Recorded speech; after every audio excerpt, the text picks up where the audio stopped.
Can this little compact Ryobi really handle all this work? We'll find out. I'm Tom Johnson. You're watching Shop Tool Reviews.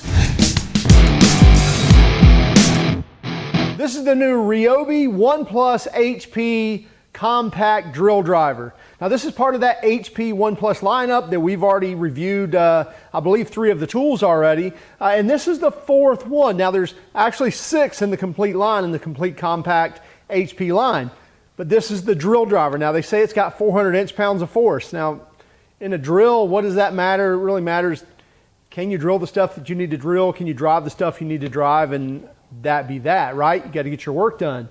But as far as features go, 24 position clutch as well as a drill mode, so you can kind of lock that out so the clutch doesn't engage there. So really 23 positions. And then the drill mode, you get 2 speeds, 450 RPMs and 1700 RPMs. You get a keyless chuck as well. Looks like plastic here on the sleeve, and then looks like a kind of a steel here on the inside, if you will. But again, keyless chuck, so you can grab that with your hand and be able to lock that bit in. You get an LED light here on the base, and it is driven by the 18 volt platform, obviously the One Plus.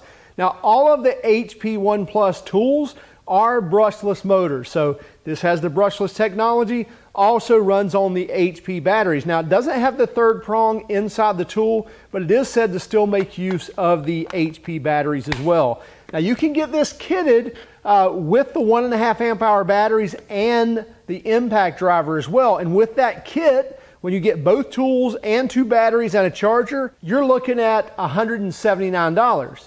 Now, if you get just the tool, it's $129. That's no battery at all. So I'd highly recommend, if you're looking at the drill or you're looking at the impact driver, probably makes sense to buy both if it works out for you and if it makes sense for you to have these tools. Now, it also includes a 3-year warranty, and you're going to find these at your local Home Depot, also at homedepot.com, so you can find them online as well. But let's get to it and kind of use these over here on some different projects and see where they fall, see where this drill driver falls in kind of the power side and what kind of work will it do. Okay, so what we're going to do is we're going to do a little testing on the 1/2-inch drill, which is the One HP compact drill from Ryobi. This is the new one. We've got it kitted with the 1.5 amp hour battery that you can get kitted with it. I'd also recommend, if you're going to use this in some harsh situations or use it a lot, probably get a 3 or 4 amp hour battery, going to be happier with. But anyway, we're going to show it with the 1.5. We may switch over to the 4 and see if we get some more performance out of it. But as you can see, I've got a full battery here. And so first thing we're going to do out of the gate, going to be using some Bosch Daredevil bits, so self-feed spade bits. And we're going to start with 3/4 of an inch. And we're going to see if we can't drill into this. This is a 4x6 post. And so we'll see if we can't drill through here, and then we'll step up these bits until we can figure out kind of what the stopping point here is on the drill. All right. Again, this is a 3/4 inch self-feed spade bit.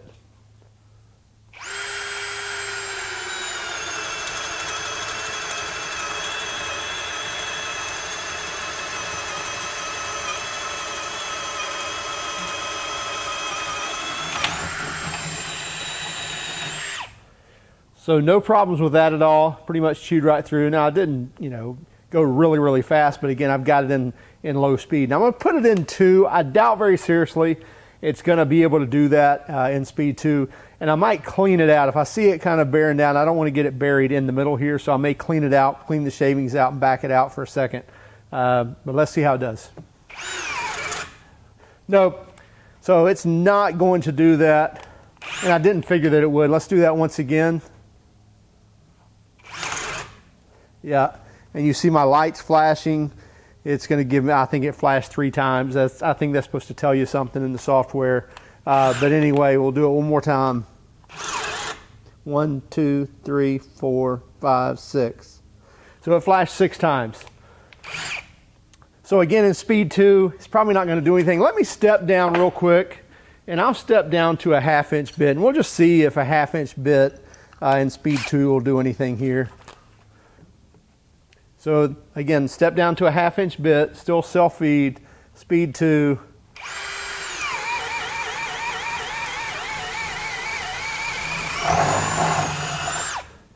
think I went out the side, but yeah, it looks like that a 1/2 inch will go through there, no problem in speed 2. Okay, I'm gonna break in here real quick, so just give me a couple of seconds here. I'm gonna cover 2 things. Number 1, if you don't mind, hit like and subscribe if you like this video, and subscribe to our channel. Don't forget to hit the little bell notification as well. That's gonna let you know when new videos are available. And number 2, I just realized that the sound dropped out on this clip that we were watching, so I'm gonna do a little voiceover here, so don't be alarmed in probably the difference in sound, difference in pitch. I'm just doing a little voiceover to finish this clip, and we'll finish this up. Sorry about that. This is where our mic dropped out because of a dead battery, and it'll pick back up here in just a moment because we realized it. But let me do a little voiceover here. We're changing out the bit to a 1-inch bit now. So we just bored a 3/4 inch hole, and then we tried the 1/2 inch on speed 2. We're going to go back to speed 1 with a 1-inch self-feed spade bit here.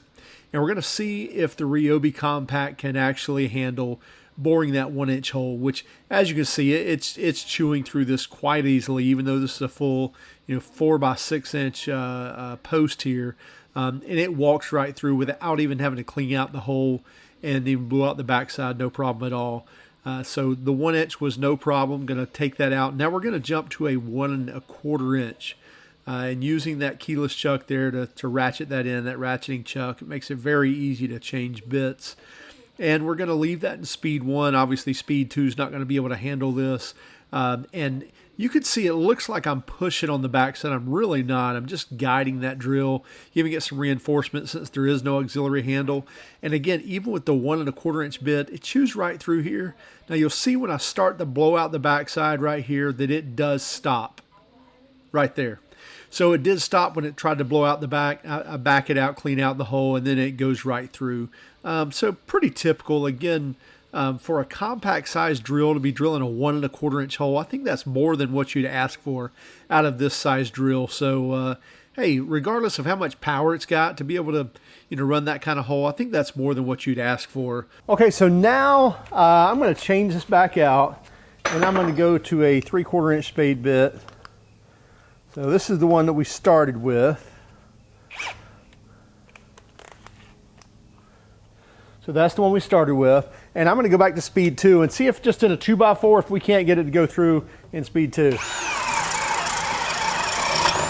Yeah, no problem at all. So in speed 2, typical 2x4. So, if you're using this in houses, doing trusses, or drilling through trusses, drilling through studs in walls, rafters, things like that, it's probably going to be just fine even in speed 2, definitely in speed 1. Now I'm not pushing that extremely hard, but I am giving it a little bit of force, and once it starts going, that self-feed actually pulls it in. That's why I like using these bits, especially for testing.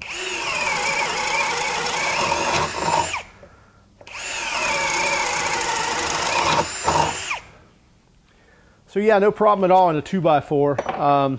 Let me actually step up to, we'll go to a 1-inch. So we'll go to a 1-inch bit in speed 2 and see how it does. Nope, not gonna do it. Yeah, once it starts self-feeding in, it just doesn't want to have the power. But again, we can go to speed 1.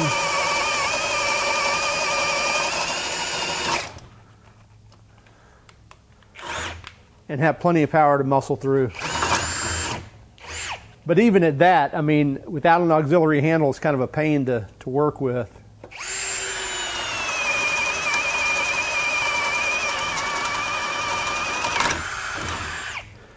Both hands on it, real firm, no problem at all. So let's see if we can take this whole hog here. And it's a 2 1/8 inch, I believe. Try it right here.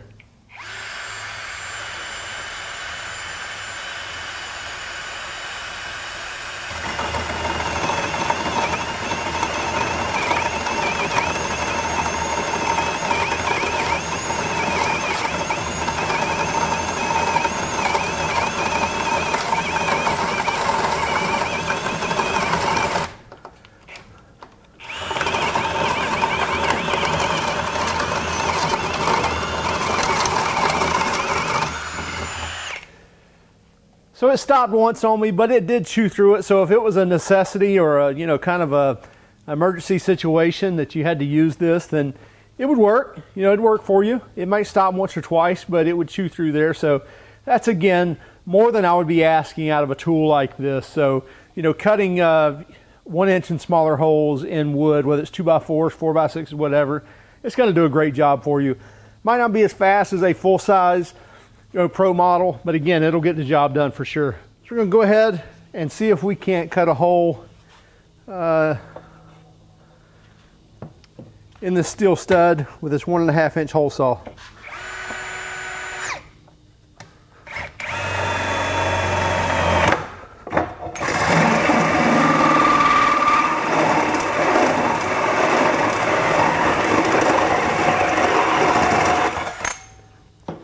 Yeah, no problem whatsoever. That was a quick do there with the Diablo 1.5 inch bit there through a typical steel stud. And finally, we're just going to take a typical 1/4 inch bit, something you'd be drilling quite often in a shop environment. 1/4 inch holes in steel. This is 1/4 inch steel. Again, probably thicker than typical you would grab this drill to do, but just wanted to see, hey, will it handle this? So we're going to use a little cutting oil there, and we'll start right here.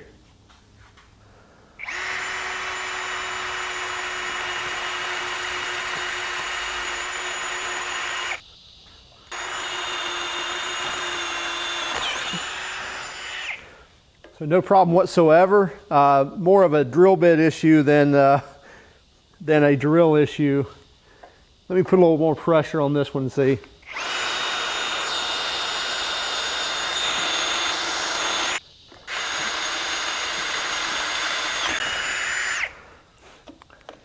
So again, more than you'd want this drill to be doing on a regular basis, but doing your typical, you know, 1/8 inch holes in sheet metal, again, cutting through wood, whatever. It's a great little drill. I'm gonna go to speed 2.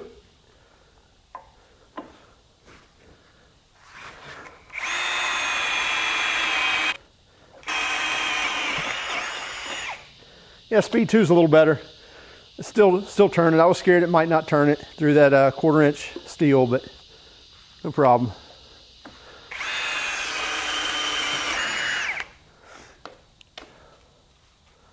To be a compact tool, we think the Ryobi did quite well in getting work done. I mean, you're talking about drilling, you know, 1/4 inch holes in 1/4 inch plate steel.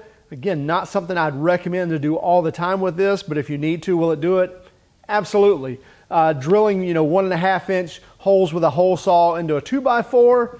Again, not something that I would recommend using this tool for all the time, but it still did it. 1.25 inch holes in this 4x6, same thing. So if you're needing to drill typical, you know, 1/2 inch, 3/4 inch holes in the 2x4s, it's going to do that for you all day long. In fact, it'll probably do it in speed 2 and not even have to step down to speed 1. So again, for DIY work, it's a great tool. Again, if you're staying on the smaller end of things.